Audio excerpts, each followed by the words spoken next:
Hello, you're welcome to the channel. Today I want to share with you 4 proven ways for you to build good habits and to break bad ones.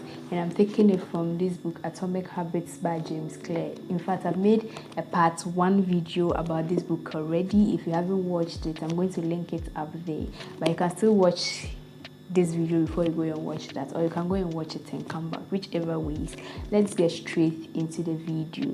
If you haven't subscribed to the channel already, don't forget to subscribe, smash the like button and share this video with your friends. So let's get into breaking bad habits and building good ones, which will help us to live happier, healthier, and beautiful life. So let's get straight into the book. I asked questions saying if you've ever wondered why you don't do the things you say you want to do, you want to lose weight, but you never even put in the effort to start, you want to save money, you don't do it, like so many other things, you want to start a business and you don't do it. These answers, or the reason why you say these things and actually don't do it, can be found in these 4 laws. So stick with me and let's run through them as quickly as possible. And the first law to behavior change is to make it obvious. As habits form, your actions come under the direction of your automatic and non-conscious mind. So you fall into old patterns before you realize what is happening. Unless someone points it out to you, you wouldn't notice that you close your mouth or you cover your mouth when you are laughing, or that you even apologize before you ask questions, or you have a habit of finishing people's sentences. And so the more you repeat these actions, the less likely you will stop to ask yourself what you are doing and why you are doing what you are doing. So because we are so used to doing these things, they become so common that it becomes invisible to us. Like, we never stop to question things, we never stop to decide or to get to know whether what we have been doing is right or wrong. We just do them out of habit, out of norm, out of what we have been doing or what we have seen people. So one of the ways to solving this is by introducing the habit scorecards, which is also known as pointing and calling. So let's say you have a particular bad habit that you want to get rid of. These points we are discussing is what make it obvious. So let's say I want to stop eating junk food, but anytime I see cookies or pizza or burgers and all those things, I just pick it and eat without realizing it. So when I see it and I pick it, then I'll say it out loud to myself. I am about to eat this cookie, but I don't need it. Eating it will cause me to gain more weight and hurt my health. So when you speak out these habits out loud, you see that the consequence is so louder and you see it clearly. So with this, you keep saying it out loud so that it also becomes automatic and become a habit to you, so that when you're about to eat junk food or you're about to do something, a kind of habit you don't want to do, you say it out loud to hear the consequences and then you will stop. Also, one of the ways in which you can start a new habit is this. You notice that people who planned specific plans by saying that I want to do this at this time, at this place, usually will follow through it. And so you do same with your habits. Let's say you want to build habits. You follow a predetermined plan. Let's say you want to write a chapter of a book. You can't do this by maybe saying that I'll write it in the morning at this time, or I don't even know when to start. You decide that you will start first day of the week, or first day of the month, or New Year, first day of the year. People are usually motivated when it's like the beginning of something. So you fix or fit that particular thing you want to do there and you start building it, and repeatedly it becomes a habit. Another way of also building good habits is called habit stacking. So you look at an old habit you already do and then you stack a new habit inside it. So one of the ways is, let's say, exercise. When I see stairs, I will use the stairs instead of using the elevator. Let's say you also want to build your social skills. When I walk into a party, I'll go and introduce myself to somebody I do not know. Or even when it comes to your finances, you can say that when I want to buy something that is more than $100 or 100 CDs, I will sit down and wait and give it like 3 days period. And if I still think I need it, and then I'll go ahead and buy it. Another thing to note is that environment also plays an important role when it comes to habits. And so the author says that people choose products not because of what they are, but where they are. So let's say if I enter the kitchen and I see biscuits in a plate, I'm likely to just pick some and start eating it, even if I wasn't thinking about it or even if I wasn't feeling hungry. And so your habit changes depending on the room you are in and the cues that are in front of you. And though we are people and we have different personalities or unique personalities, certain behaviors tend to arise again and again in certain environmental conditions. So the more obviously a product is closer to you, the more likely you are going to try it. So let's say reading a book is hard for you, and it will even be harder if you have packed all your books into the storeroom or a storehouse where you do not even go there to see it. So another thing also about habits is that let's say you have bad habits and you want to cut them off. One of the easiest way is for you to make them invincible, or you cut these habits at their source. So let's say you can't seem to get work done and you're easily distracted by your phone. One of the easiest ways is to leave your phone somewhere else for a few hours and get to work. Or let's say you are always feeling that you are not enough. You can decide to unfollow some of the social media pages that makes you feel jealous, or even if you are wasting too much time watching television, you can just move your television out of your bedroom. So just to make them like invincible, make these things that causes the bad habits invincible, and they shouldn't be obvious. The second law to behavior change is to make it attractive. So habits are dopamine driven, and most of the behavior that are highly habit forming usually also have higher levels or associated with higher levels of dopamine it gives. So like taking drugs, like scrolling through social media, eating junk foods, playing video games. And so these things become obvious to us. And so if you want to also build new habits, then you have to make it attractive. So when it comes to habits, the key takeaway is this: dopamine is released not only when you experience pleasure, but also when you anticipate it. Gambling addicts have a dopamine spike right before they even place a bet, not when they win. Weird.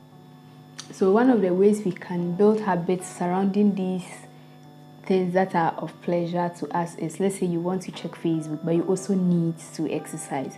So you can tell yourself that anytime I pick out my phone to go to Facebook, I'll stretch for 10 minutes before I go to Facebook. So you attach the need with the wants, and then at the end of the day, you will get to do what you actually need to do whilst also enjoying what you want to do. One thing to also note is that we don't choose our earliest habits, we imitate them. We take the scripts that are handed over to us from our parents, from our friends, our family members, our schools, our churches, our communities, and we don't even stop to question these things. So somehow we decide the kind of holidays to celebrate based on what those people we have always been around with, the kind, whether to even get married or not, whether to have children or not, how to spend our money. We imitate the people around. We copy the way our parents handle arguments. We copy the way our peers flirt with other people, or they flirt with one another. And so we even imitate the behaviors of the people around us without realizing it. Let's say you're in a room with somebody who usually double checks when they lock a room. Automatically, you also just do those things with time. As a general rule, the closer we are to someone, the more likely we are going to imitate some of their habits. So there was a study done that shows that, let's say if you're in a relationship with someone and the person decides to lose weight, there's also a likelihood that you will lose weight. Or if you're even in a community of people who are, let's say, extra size, there's a likelihood you also gain weight as you be with them for a particular period of time. So you imitate the behaviors and the habits of other people around you. And so this can be positive and negative at the same time. So if you want to achieve certain habits, or if you want to develop certain positive new habits, then you go and be around people or associate with people who are doing that thing as a norm, like a normal thing. So for people who work out every day as part of their lives, and you want to work out or lose weight, then you go and associate with them and you likely imitate. Third law to behavior change is to make it easy. So in the book, James Clear shares a story about a study that was done by a professor in a university, and it was his photography class. So he divided the class into two, quantity group and quality group. And he told the quantity group that at the end of the semester, he's going to grade them based on the number of work they've produced. So they're supposed to snap as many pictures as possible, and he's going to grade them based on that. And so for 100 pictures, you get an A. For 90 pictures, he gets a B, and so on. Meanwhile, he went to the quality group and he told them that at the end of the semester, he just wants one picture for them to bring, but that picture has to be almost perfect for them to get an A. So he's going to grade that group based on quality.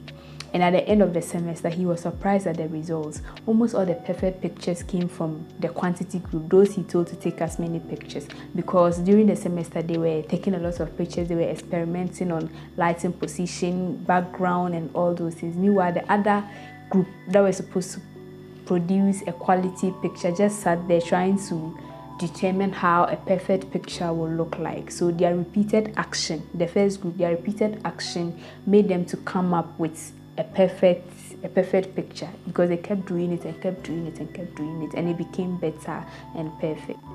So we usually see other people that talk about do these things for 21 days and it becomes a habit and it becomes automatic. But the author argues that it's not about the number of days, but how many times have you done it. So it doesn't automatically mean that in 100 days you develop a particular habit if you decide to just show up once. So the more repetitive you do it and it becomes automatic to you, that makes it, you develop a habit out of that, and because of the repetition. And so the amount of time you have been performing a habit is not as important as the number of times you have performed it. So repetition is key when it comes to habits. And so habits like scrolling through our phones, watching TV is still so much of our time because we do them with effort, like it's just done. They are remarkably convenient. That is what this third law seeks to achieve. It says that to develop a behavior or a habit, you should make it easy. So if you want to build a habit, then you should make it easy. This is what meal delivery systems or meal delivery services have done. They save you the time of going to a grocery shop to shop for groceries, to come and cook. So they just make it easy and quicker for you to get food to eat. So if you want to build a habit, you try to make it easy. Let's say you want to draw, make sure that your pencils or your tools are always within reach. You want to work out before you go to bed, you put your working shoes, your mat, all those things in front of you, so that when you wake up, it's just easy for you to get into that habit than you have to get up and go somewhere to find your shoes, go somewhere to find something else. Because of the work involved in it, you might not pick up that habit. So if you want to build new habits, make it as easy as possible. And so one of the ways also to make habits easy is to use a 2-minute rule. So all you have to do is just to pick your phone to check through a notification and you are scrolling through your phone for an hour. So one of the 2-minute rule is not I want to read a book, but I want to read a page of a book, or I want to do this particular thing within 2 minutes. And 2 minutes is short that you easily just fall into wanting to do. So the first thing to this 2-minute rule is just to get yourself started. And when you motivate yourself to start, it's easier for you to continue. So instead of saying you want to study, you actually open your notes. Instead of saying you want to read 2 books, you actually just read a page of a book, and then you'll be able to continue. So use the 2. And our 4th law of behavior change is to make it satisfying. We are more likely to repeat a behavior when the experience is or was satisfying to us. And so you ask yourself questions with, why would someone smoke if they know that it increases their chance of getting lung cancer? Or why would someone overeat when they know it increases their risk of... But once you understand how the brain prioritizes rewards, the answer becomes very clear to you. The consequences of bad habits are usually delayed, while the rewards are immediate. Smoking might kill you in 10 years, but at least it releases stress now. Overeating might make you become obese in the near future, but right now, you are feeling. And so every habit produces multiple outcomes across time. So with our bad habits, the immediate outcome usually feels good. With our good habits, the reverse is true. And most likely, people want, immediate results, fast food, fast life, fast pace. We just want the work we do, we should get results or we should get paid immediately. And that's why people will continue to be in bad habits, and you do not understand why. Because of the rewards they get immediately, that keeps them stuck into that particular habit. And when you envision what you want your life to be like, it is easy to see the benefits of taking action and working towards that for your future self. When it comes to the moment of decision making, instant gratification always wins. You know that if you start start working out now, if you start writing the page today, if you start learning the language today, in a few years time your future self will be happy for you. But instant gratification doesn't help. Though you want to be fitter, you want to be happier, you want to be wealthier in the future, today too you want to be full and be entertained and be pampered. So you likely fall into the benefits, like the rewards you get for today. So you forgo all the things you would have done that will help your future self, and because of the gratification, the instant gratification of enjoying life today, you fall into today's decisions and you end up not building the habits that would have made you a better person in the future. And so delayed gratification is the road less traveled. If you are willing to wait for the results, to work and wait for your rewards to come in the future, then you get the maximum reward or maximum payoff from it. But it's usually difficult. I mean, it's very difficult to keep working out every day, and it has to take several months or even years for you to see the results. But those who delay gratification, those who are able to wait and keep working hard, will reap the benefits, like the highest return sponge. Also, another way to build good habits is by having an accountability partner and having habits contracts. Okay, this might seem complicated, but it's very easy and very funny. So let's say I started this YouTube channel with saying that I'm going to post 2 videos a week, Tuesdays and Fridays. So I go to somebody, not a friend, not someone you are very close to, that even if you don't do it, the person cannot really do anything to you. So you go to someone you know the person, but you respect the person a lot, and you tell the person that, so this is it. I have set out that I want to post 2 YouTube videos a week, and we are going to agree on it. If I don't post a video every Tuesday and Friday and I miss out a day, and let's say there's no emergency and I just missed it out of laziness and procrastination and all those things, I'm going to give you 100 CDs. And don't use an amount that you can easily just give out and it won't pain you. So I'm going to give you 100 CDs to do whatever you want with that money.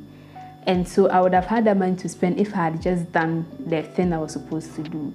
It might seem a little cringe, but it works for people. A lot of people tried it after reading the book and they saw that it worked for them. So let's say you want to lose weight and your goal is to visit the gym 3 times a week. The day you miss the gym, you are transferring money to somebody to go and spend it the way they want, when you could have used that money and saved it towards a vacation or a holiday or something.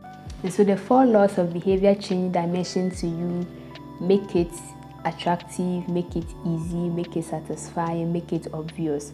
If you want to break bad habits, so you do the opposite of that. So you make it unattractive, you make it unsatisfying, you make it invincible, and you make it difficult. That is the way to help you also break bad habits. And so my last tips from this book is that no matter how consistent you are with your habits, life happens, and there are days you will miss out, or life will just happen. Something will come across and you'll not be able to work out, or you'll not be able to do something. One of the easiest way is to jump right back into where you stopped. So let's say you were working out after 25 days and an emergency came and you had to travel. When you come back, immediately just start from where you stopped. Don't think that because you missed certain days, you will just leave it as such. That is how people don't complete. So one of the easiest ways is just to hop back into where you stopped and continue. If you are working out and you eat junk food today, don't say because you decided to eat junk food, all the work you've been doing, it is useless. No, just jump right back into what you were doing. Honestly, reading Atomic Habits has become one of my favorite books. In fact, this book is now my favorite book ever. There's just so much things that was shared in the book that it took me so many weeks to be able to even do this video. There are just so many things in the book that I don't know how to share it, to do justice to it for you to understand. So I recommend that you go grab a copy of this book and read for yourself.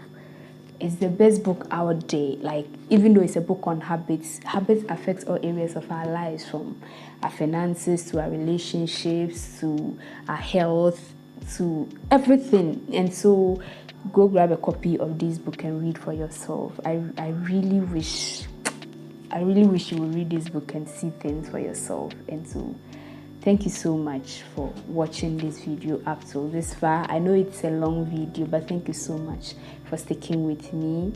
Which of these points resonates with you? Do you even agree with the author about all these habits, how to break habits and all those things? Let me know in the comment sections, and I'll see you in my other videos. Bye bye.